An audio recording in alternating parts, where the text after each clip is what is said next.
Monsieur le vice-président chargé des questions économiques,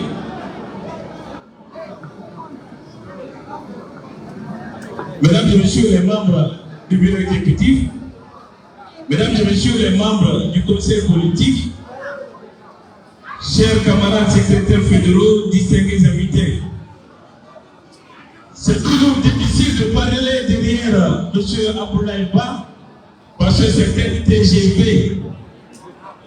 Je crois qu'il a répondu à tous ces imposteurs qui se prennent pour des hommes importants dans ce pays. Je prends la parole pour m'adresser à nos amis journalistes, mais aussi à nos amis qui nous écrivent le plus souvent. Quand on lit la presse, oh, crise à l'UFDG, l'UFDG au bord de la faillite, l'UFDG ça ne va pas. Regardez autour de vous, vous n'avez qu'une seule fédération, la grande fédération de Batoma, une seule fédération de l'UFDG.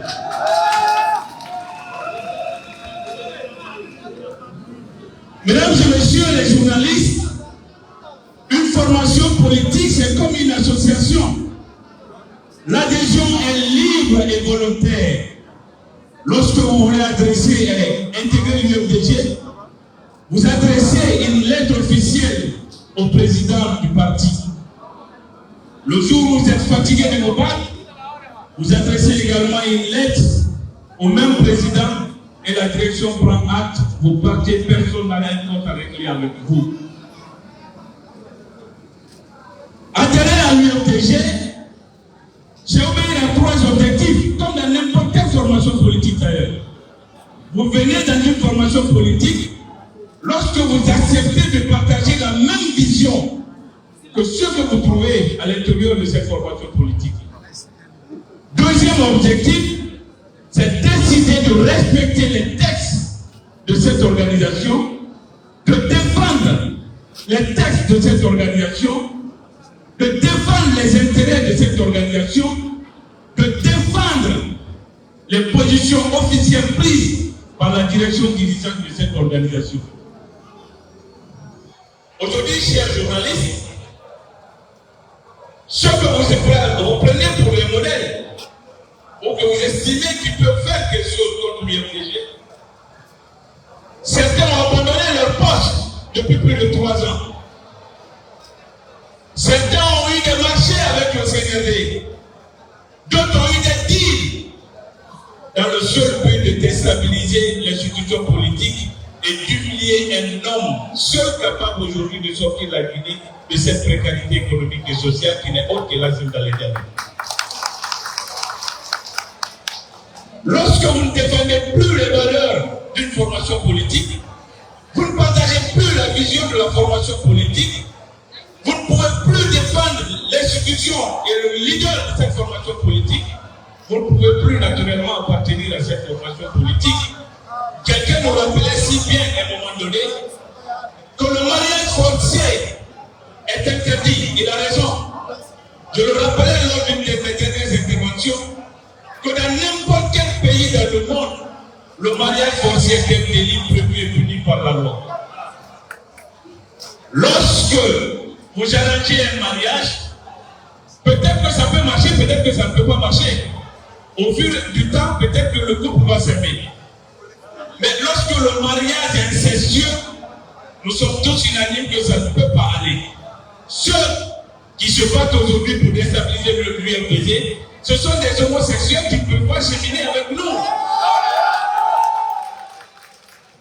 Notre définition du mariage, c'est l'homme et la femme.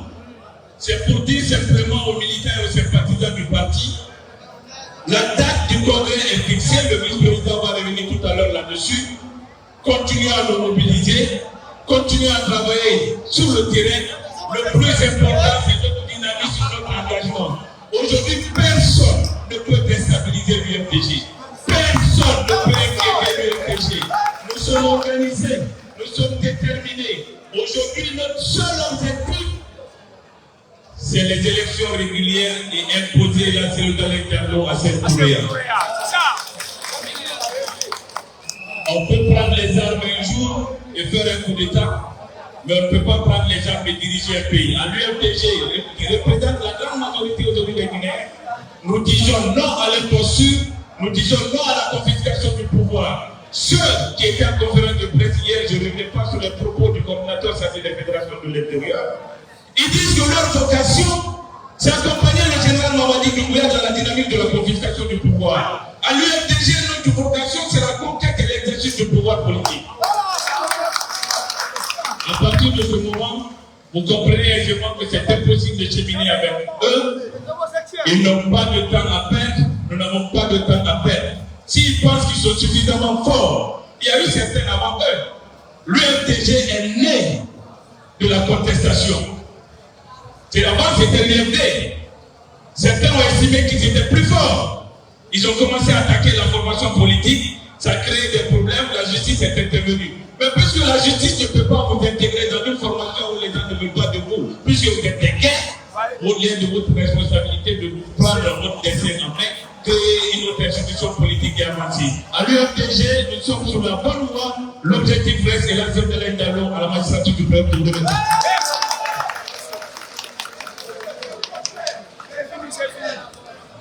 Nous disons merci à M. Souleymane Souza. M. Souleymane Souza,